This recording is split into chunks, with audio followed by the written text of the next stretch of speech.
Assalamu alaikum yan uwa, barkanku da dawowa Abdul.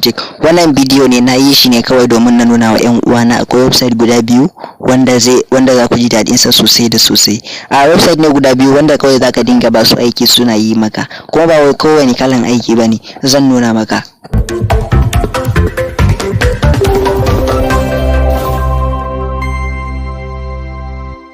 Website da zan nuna muku website ne masu daɗin aiki sosai, gaskiya sun burge ni kuma ya kamata ni ma na nuna muku su.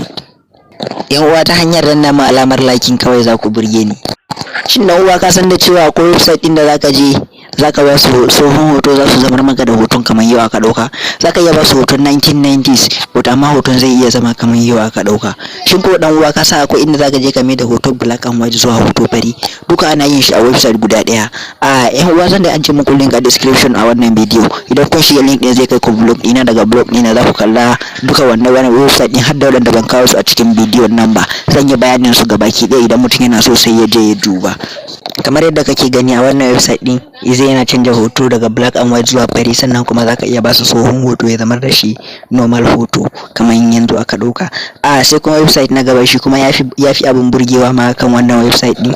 Yanzu kawai mu kaddara ka zo wannan website din, sai ka danna kan alamar plus din nan, sai ka dauko hoton ka sai ka ba su. Da zaran ka dauko hoton ka ba su, bari mu je yanzu za mu selecting na hoto, sai mu tura musu da hoton. Bari mu kalla yanda su za su yi colorizing din hoton. Bari mu dauki wannan hoton na sama. Wannan hoton da kuke gani na sama shi zamu dauka. Da zaran mun dauka zamu tura musu da hoton. Yanzu hoton idan muka sa zai dan yi processing, zai loading kadan dai haka, wanda ba zai fi second 10 zuwa 20 zuwa 30 ba haka. A takaice dai ba zai wuce minti daya ba, gabaki daya hoton zai gama uploading duk nauyin hoton. Da zaran hoton ya gama uploading dai ba wani babban abu bane, kawai bari ka kalla. Da zaran ya gama,